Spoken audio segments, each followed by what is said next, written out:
সকলের কি হয়ে গেছে রান্না? কেমন আছো আমার সকল বন্ধুরা? ভালো থাকো, সুন্দর থাকো, সুস্থ থাকো।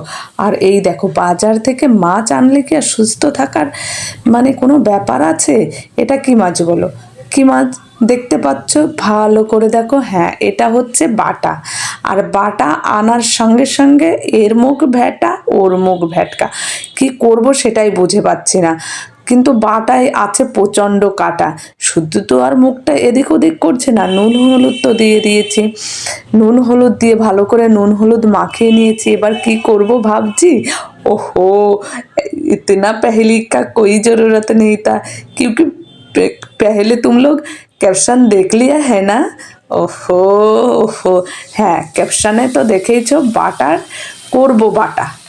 বাটার বাটা, হ্যাঁ বাটার বাটা করব। তাহলে কি ভেবেছিলে যে কাঁচা কাঁচাই বাটবো? না না, এই দেখো হয়ে গেছে ভাজা, আর হয়ে গেছে পেঁয়াজ রসুন কাটা, লঙ্কা কাটা রেডি। আর যেটা নিয়েছি সেটা হচ্ছে গোলমরিচ। গোলমরিচ, নুন, হলুদ এগুলো তো আছে। তাহলে বাটাটা কি করে করি, একে একে সব এবার প্রসেসিংগুলো শুরু করি। কি বলো তো, ভাজাটা হয়ে গেছে। ভাজাটা কিন্তু শুধু ভাজা মাছ যেমন খাই সেরকম ভাজলে কি হবে বলো? আর তেলটা দিতে হবে খুব অল্প, কারণ তেলটা অল্প দিতে হবে। তেল দিতে হবে, সে কখন দিতে হবে সেটাও তো দেখাবো। রুকো যারা, রুকো রুকো, পেহলে পেহলে পেহলে কি কি দিয়েছি, রসুন দিলাম, পেঁয়াজ দিলাম, এরপরে দিয়ে দেব গোলমরিচ আর কাঁচা লঙ্কা 2-4টে। গোলমরিচটা এবার এর উপর থেকে ছড়িয়ে দেব। আর মাছগুলো উঠিয়ে রাখলে হয়, কেন বলো তো, সময় ছিল কম, এর জন্য কি আর আমার তাড়াতাড়ি করতে হবে, এর জন্য আর আমি দেরি করলাম না। মাছগুলো ওখানেই রেখে উল্টে পাল্টে, তেল কিন্তু এখানে মানে নামে মাত্র ছিল, নামে মাত্র ছিল। মাছগুলো দেখো একদম পোড়াও হয়নি, কিন্তু ভাজাটা হয়েছে কড়া ভাজা। এবার উঠিয়ে ফেলতে হবে বাটিতে। উঠিয়ে ফেলেই ভাবছো মানে শিলপাটায় বাটলেই কি হয়ে যাবে? না, এই দেখো রেডি, শিলপাটাও রেডি। এবার তাহলে শিলপাটায় দিয়ে শুরু করি বাটাটা। কেউ যেও না, লাস্টের দেখাটা কিন্তু বাকি এখনো। কি করব, কি করে করব, আর এত ধৈর্য কোথায় বলো যে দেখবো। কিন্তু দেখো, রান্না কেউ পারে না তেমন না, সবাই রান্না পারে।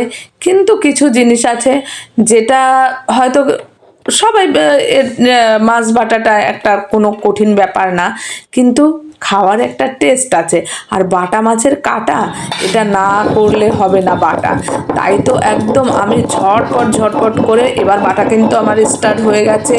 একে একে একদম slow slow slow slow slow slow করতে করতে একদম তাড়াহুড়ো করে বেটে একদম রেডি করে ফেলেছি। এই দেখো একদম নাই এতে কাটা, বাটার চোটে কাটা হয়ে গেছে বাটা।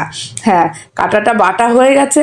এবার এতে কি দিতে হবে দেখো, হলুদ তো প্রথমে দিয়েছিলাম, কিন্তু পেঁয়াজ রসুনটা যখন ভেজেছি তখন হলুদ দিইনি। এর জন্য 1 চামচ একদম হলুদ দিয়ে দিলাম। যেহেতু বাটা মাছগুলো একটু বেশিই ছিল, 1 চামচ হলুদ, 1 চামচ নুন দিয়ে দিয়েছি। এগুলি ভিতরে দিয়ে মানে যখন ভেজেছিলাম, ভিতরে বলতে মাছের ভিতরে না, আর কাঁচা সর্ষের তেল, কাঁচা সর্ষের তেলটা এর মধ্যে দিয়ে দিলাম। এবার এগুলোকে করতে হবে।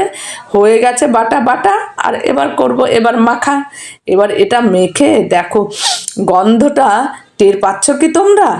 দারুণ গন্ধ, দারুণ গন্ধ। আর এর মধ্যে তোমরা ফোড়ন দিতে পারো, কিন্তু ফোড়ন না দিলেও এর একটা দারুণ, দেখেছো ফোন চলে এসছে। এই ফোন এদের এত বলেছি যে যখন রান্না বান্না করব, ভিডিও করব, ফোন করবে না, ফোন করবে না। কি দিয়ে কি করে এরা টের পেয়ে যায় আমি বুঝতেই পারি না, যে এরা ফোনটা কি করে টের পেয়ে যায়। আর এমনি দেখো আমি ভাত গুছিয়ে নিয়ে বসে গেছি, আর বাটা একদম রেডি। ও ফোন করতে থাক, আর আমি এটা নিয়ে খেয়ে দেখি যে কেমন হয়েছে। আমি ফোন কিন্তু তুলছি না বন্ধুরা। কি কি রান্না করেছি দেখো, আজকে অনেক রকম মাছের ঝোলই হয়েছে, আর লাউ শাক দিয়ে, এটা একটা আমার মায়ের দারুণ রেসিপি, আর এটা শরীরের জন্যও খুব ভালো। শিঙি মাছ দিয়ে পাতলা ঝোল। এবার বন্ধ হয়েছে, ঝোলে হলো বন্ধ ওর ফোন, মানে ওর ঝোল পছন্দ হচ্ছে না। কিন্তু পাতলা ঝোলটা খাওয়া ভালো গরমের দিনে। আর শিঙি মাছের লাউয়ের ডাঁটা দিয়ে ঝোল। যাই হোক, অনেক কথা হলো বন্ধুরা, আর এবার বসা যাচ্ছে না, খেতে বসে গেছি। যার যার ভালো লাগছে অবশ্যই চলে এসো, চলে এসো। আর বলছি না, লাইক শেয়ার কমেন্ট করো, যদি ভালো লাগে একটু চেষ্টা করো। আবার তোমাদের সঙ্গে দেখা হবে, কথা হবে। খাওয়া তো শুরু হয়ে গেছে।